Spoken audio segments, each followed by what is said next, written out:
stories, we have literally the way of life, like how you want to live your life, how you want to achieve and become one with God. So it becomes our, and it's not just the 10 Buddhas that are written in there, other saints from Islam, Hinduism, that have also attained God, they have passages in there as well. There's 1,432 pages in the Guru Granth Sahib. Of those 1,432 pages, every hymn that's in there is written in a poetic form. That poetic form is set to a specific tune. So everything is very, artistic or thought through in so many different layers. So the tune that it's set through is supposed to invoke certain feelings. So there's a morning tune that when you sing it in that tune and you do it in the morning, it invokes a certain feeling in you for you to think about what you're going to be doing for that day. And similarly at night, when the sun is setting or when the sun has already set, those tunes and those poetry readings the way you read it is supposed to invoke that feeling for you to be inspired to make that connection with God. So that is the Guru Granth Sahib. So our entire service, when you walk in, we walk in, we bow our head because we say, hello, Guru Granth Sahib, I am here offering my head and opening myself up to hear what is going to be said today. So it's a gesture of humility, a gesture of learning, a gesture of accepting what you're going to hear in that entire worship service that day. And most of our worship services, what they do is they take the hymns from the Guru Granth Sahib and they sing it. What you see here is a harmonium. If you look it up on the internet, it sounds like an organ. It's like the upright version of the organ. And the Germans and the British basically introduced it into India when they took over. I don't know if you guys have gone into history yet to know that the British ruled it. Yeah. Okay, so it's not a surprise anymore. So we used to actually do everything with string instruments, and there's a huge revival of these string instruments within this new generation, which is really fantastic for us because it's kind of going back to our roots. But the harmonium is what most of all worship services across the world are still being played in. And next to the harmonium is the tabla, which is amazing. It's a percussion instrument, and it really does take quite a talent. If you guys actually look up on YouTube, T-A-B-L-A, tabla, the way that they play it, it's really great to watch. So that's what sets the tone and the beat, and then the harmonium is how we sing it. And all the stuff that we do is basically sung, and then in between the singing, sometimes they'll stop, similar to a preacher or a priest, and start kind of explaining what it is, how to apply it to your life, what their interpretation of it is. Because we're in America, and there's a huge push for my generation and all these generations to kind of connect with our Guru and what the Guru Granth Sahib is saying and what it means to us, we'll have translations up on our screens at the same time. So while everybody's singing it in our traditional Gurmukhi and Punjabi, they'll actually have a translation here as well for you to understand what actually is happening at that time. Now there are a couple things that, by the way, how many of you guys know anything about Sikhism? Have y'all even done any of the class? Okay, so what are the basic things that you may or may not know about it? And it's okay if you guys are wrong about it. Well, I know that all the men have the same last name and all the women have the same last name. Yes. And then the first name is based on something dictates what the first letter is going to be, and then they get to choose the first name based on that letter. All right, you have one of my favorite points about Sikhism, so we're going to come back to that. Men can't have their name. Or women. Oh, women. So, I'll keep circling back to this. Our religion is based on equality, and I think it's so hard for people to hear our religion is based on equality, and they're like, well, can women do this? And can men? It's based on equality. So whatever men do, women do.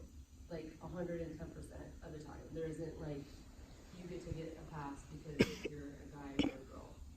But we'll keep talking about that too. You wear a kirpan? One of the 5 articles of faith is a kirpan, and we'll go over those as well. Isn't there a little knife thing? Kirpan. Okay. Yeah. Yeah, people get really, I don't know why, for whatever reason, of our 5 articles of faith, I would think that the turban would be the most intriguing thing, but people are always like, but y'all got this knife. It's No, it's a Quran, it's an article of faith, and it has a specific meaning for it, but we're definitely gonna come talk about that because I don't know why everybody's so excited about that. One of the articles of faith, I think, is the silver bracelet. Yes, the Garda, also one of the 5, so we'll talk about those. One of the traditions is to feed, I think, the entire, like, everybody who comes, and then, like, also any guests or anybody. Like you even guys, strangers. in our New York Meal Day, yes. Yeah, Lunger, so we're gonna talk about that concept as well. Anything else? Yeah.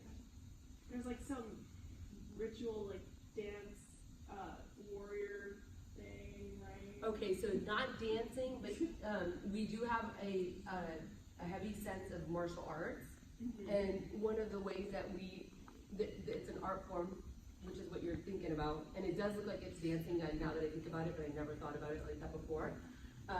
But it is martial arts that we do teach our kids as well, and it's rooted in our history, and it's very important to us too. Also very cool if you look them up on YouTube too. I have a question. Yeah. Okay, so you were saying that, like, before that, what is it called? It's not a Bible, but. The Guru Granth Sahib, totally hard, I get it. It's okay, that's fine. You can hear our scripture. The scripture you said has like, scriptures from not just from like Sikhism, but like Hinduism and all that stuff.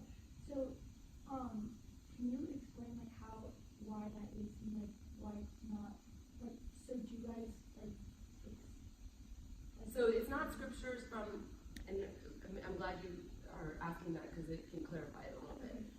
So it's not like a cut and paste from like the Bhagavad Gita or other scriptures from other faiths. It's other saints that had basically realized God. And when they wrote about it, we took what their writings were and how they felt when they had realized God. One of the things that I've noticed just by doing this over all the years, Western cultures have a heavy emphasis on afterlife, right? Like everything is be good so you could go to heaven, or be good so you don't go to hell, or whatever it is. This heavy, heavy emphasis on the afterlife. And I think that was probably the hardest concept for me to understand before I realized that the Eastern world kind of worships differently. And that's where we fall into. Our worship is about becoming one with God while we're here. So our incentive isn't, avoiding heaven or hell, because we don't have that concept within Sikhism. It's just realizing, becoming one with God, meditating, and kind of just living your best life here, because we feel like this is hell, right? You're fighting, lust, anger, greed, all the vices that you have are here on earth. Like, I really don't want to check out anything else that's worse than this, because this is already it, right? The idea is that you want to rise above the mud that you're in like a lotus flower.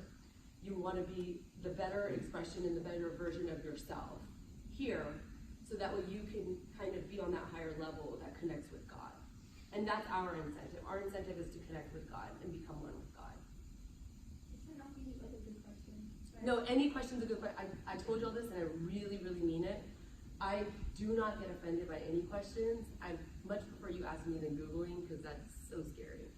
So you said that life is like suffering and it's like hell kind of. So how does happiness play a role in your life, and like do you cherish happiness, or do you consider it like the silver lining? The end goal? Yeah. So we do, but see, the way we look at happiness, again, is through connection with God, and then all your fears and all your anguish and everything kind of goes away once you connect with God. So we don't look at happiness in a material sense. And let's be honest, most all religions say the same thing, right? We're just all worshiping in different ways, but we're all saying essentially the same. I don't know very many, actually I don't know any religion that says, if you buy that Tesla, you go make it. Like nobody's gonna say that that's how you find your happiness. So that's similar to us as well. We don't find it that way. We find it by the connections that we make and the levels that we get on that end. How do you guys see people who do cut their hair? So much like any other religion as well, we have people who worship and have different levels of commitment. So it's not a shunning of like, hey, you're not a good enough Sikh. One thing that I enjoy, or I actually value the most about Sikhism, is that we don't judge anybody's journey, whether it be in Judaism, Christianity, Sikhism, whatever it is. So the concept of even converting isn't even there. Like if you decide to become a Sikh, hey, good on you, but we don't have that, you need to convert to be here. So we don't shun anybody in their journey and how they're getting there. Like I usually use this analogy, we're all going to the mountaintop, we want to get to the top. I'm not going to kick you off of your path. I'm going to be like, great, good, let's get there together. So similarly, within Sikhism, if there are people who are not as vehemently practicing it, or they're, this far behind it, or whatever it is, it's our job as a loving Sikh person to never judge that person, nor knock them off the path that they've got, and hopefully help them push them forward. So I venture to say, like, for example, like Kabir's thing here is on a way further ahead journey than me in Sikhism, but he's never disrespected me, never made me feel less of a Sikh, and encourages me to be a better person and better Sikh. And that's the way that we kind of help each other out. We have a huge sense of community. And that's the reason we also come to Gurdwara, is because our community pushes us together. If you keep company as saints, now I sound like your mom and dad, right? It's the company you keep. But if you keep a company of saints, you'll eventually become a saint. If you keep a company of people who push you forward, you'll become that person. I really do sound like your parents, right? So all the physical aspects, like what you wear, the rituals you perform, can you speak more to what role they play spiritually? Yes, so, okay, that's a very good caveat, too, that we should talk about. And let me back up a little bit more.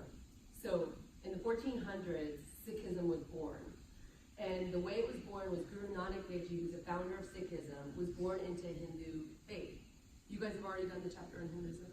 Mm-hmm. Okay, so y'all learned about the caste system? Oh, yeah. Where was people? In India. Okay. In Punjab, which is a state in India. So at the time, he was born into the highest caste, right? So what do we know about the highest caste in Hinduism? The Brahman. The Brahmin caste, yeah. And what does that mean? Like, Yeah, like they're there, they made it, right? He's in the highest caste. His best friend, the person he adores the absolute most, is his sister. He's older than him, right? So because he's in the highest caste, he's afforded all these amazing things, right? Like the sacred thread, these other ritualistic things that he just gets just by being born a male into this caste.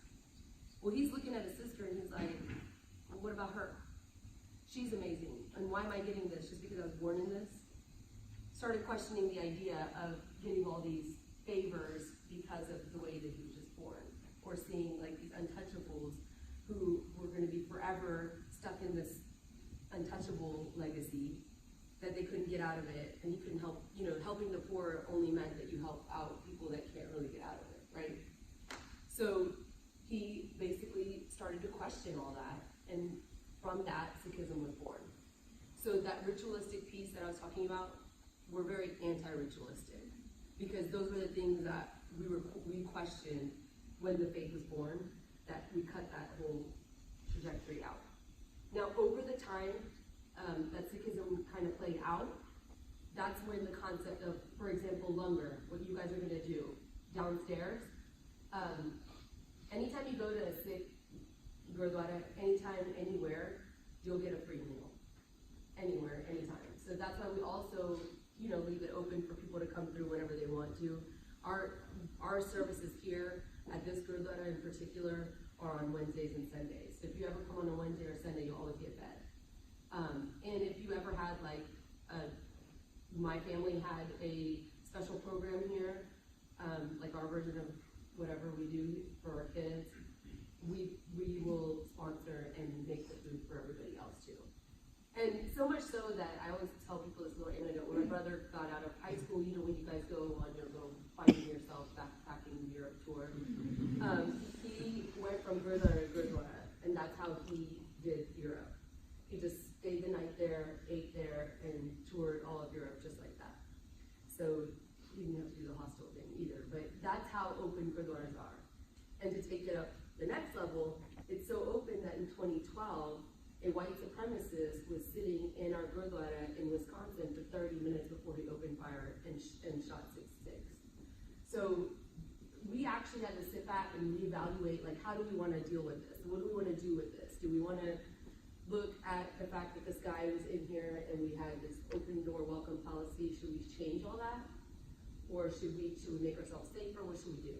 Like, ultimate dilemma. And I gotta tell you, the Jewish community probably was the very first and only community that came forward and said, hey, this is what we use for our synagogue, y'all should help, what can we do to help you guys?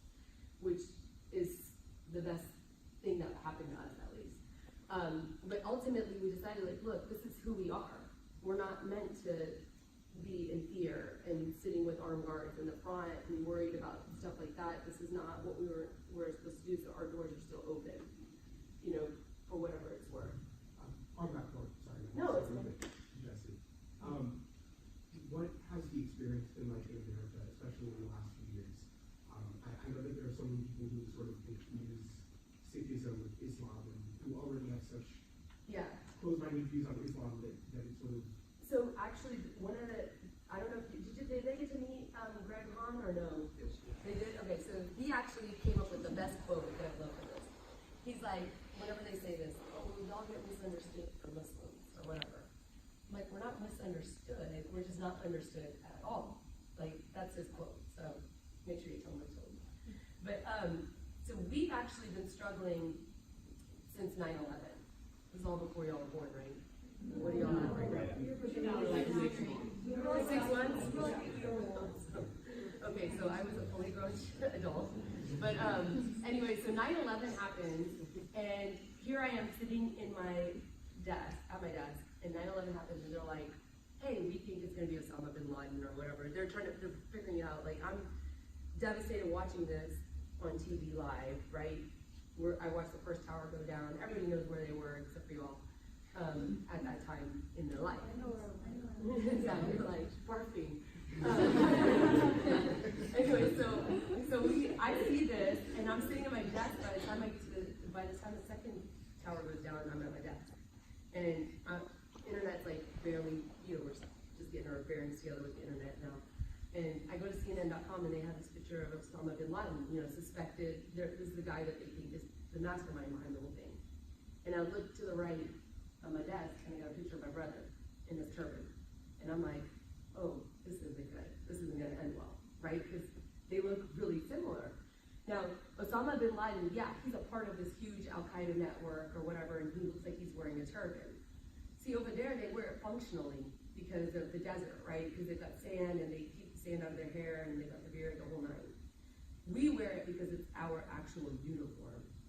And our uniform comprises of the 5 articles of faith that you guys have kind of heard sprinkled out through here. This is what we wear when we're initiated Sikhs that say, yes, we are committed to the Sikh faith, and we want to move forward with this. It's our declaration to the world.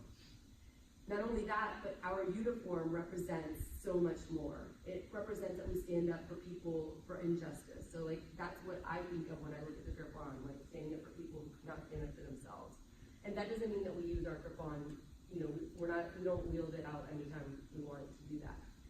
Our last names indicate the sense of equality, that women have a last name that doesn't go under a man. So I don't have my dad's last name or my husband's, I have my own last name, because as my scriptures say, from women, kings are born. And so if that's the case, I should be worshipped just the same. I'm not any less or any more. And so every bit of our articles of faith of who we are and the sense of justice that we have and the turban that we wear says, hey, this person has integrity, character, morality, all the rest. So I'm sitting here saying, that's what Sikhism represents, but now I'm looking at this picture of Osama bin Laden and my brother. The first hate crime after 9/11 was on a Sikh male in Mesa, Arizona. It was a drive-by shooting where the guy said, I'm going to kill all you terrorists. So to be in America at that point, we were like, oh my God, people don't know who we are. Because my parents moved here, and I'll come back to the history of this Gurdwara. They moved here in the late 60s, early 70s. And they assimilated, like many people, immigrants that come to America, they're worried about assimilating. Well, you assimilate so much that you realize that some tragic event like 9/11 comes into play, and you're like, wait, I'm American, and I'm trying to mourn the fact that my America was attacked. And then you have Americans saying, well, you're not American because you look like you're not American, right? So that gets called into question. And personally for me, it's like, this is not a fair discussion to have. Because I was born and raised here, this is my country, how could you say that I'd be a terrorist? Like, whatever. So we've been dealing with hate crimes ever since 9/11. And fun fact, but we have an uptick since Trump has been president. Every week we have at least one reported hate crime since he's been in office. So it is an ongoing battle that we deal with. It's something that we have to have dialogues and discussions like this. You guys are our chance and our hope for education, so that way you guys came into our place of worship and said, hey, I want to learn about you. You're our chance to come out and make sure that we don't have, adult bullies that conduct those hate crimes. So these kind of opportunities that we get are beyond fruitful for our community in that regard. So on to that, like what you were just talking about, I have two questions. One, I know you guys are not the same as Yes. Islam, Muslim. Islam, yes. Is that, but do you guys also have to like cover all the way? No, to your, I'm just cold today, but no, we And don't. also, like, second thing is, I feel like it looks really different though, because like the Muslim women, they have to wear like so much, and it just like looks. Yeah, so different. I actually would be speaking from a place of ignorance as to why they have a burqa or why they don't, or why they cover themselves up. We literally have it to where women, we don't cover ourselves up. Like women, we can show our ankles or whatever you want, but we only cover our head because men cover their head, right? Like that same equality thing, right? They've got a turban. Okay. There's certain women that wear turbans, and to me they look absolutely regal, and squad goals for me, but I'm not like there, right? But we cover our heads like this, and I could see how this would look like a hijab, but it's not the same. And we, again, it's an article of faith for us to say, hey, this is the appearance in which you should look for what you're representing. And we have, like I said, we have equality for men and women. And then also, like, do you guys have to wear it out also, or are you allowed to take it off, like, when you're like? So once you've committed to the religion and you are covering your head, you wear it out everywhere. So the same, like you won't see a male who wears a turban walking around at Walmart with his turban off, because that's a part of his uniform. Right. He wears it all the time and everywhere, and the same thing applies to us. If women cover their hair because men cover their hair, then why do men cover their hair? Well, I shouldn't say that they cover their hair because men cover their hair. I'm just doing that as an underscore, an emphasis added that, hey, by the way, it's both sides. Because see, the men turban just looks more obvious, and we're like, oh look, he's wearing a turban. I'm saying equally we have to do the same as a woman. Now, we do that because it's a mandate by our 10th Guru that says, okay, here is your uniform for you to be a part of Sikhism and this broad brotherhood. And this is what you look like. And that's the last name you have. This is the uniform that you wear if you were committed to it. And the thing is when you're learning about another faith, there's always like the whys. Like, why do y'all do this? Why do you do this? Why do you do that? But with your own faith, you understand that there are things that you do when you have faith and a commitment, that you just do those things. And that's a part of our prescribed faith. That we do it because that's what we're told to do, to follow this faith. Is there a more formal set of clothes you have to wear when you're here, right? No. Like today I'm wearing my work clothes. Okay, but as long as you have like the pod. Yeah, well that's, if you're initiated Sikh and you're a part of the brotherhood and you've done that, then you wear your articles of faith at all times.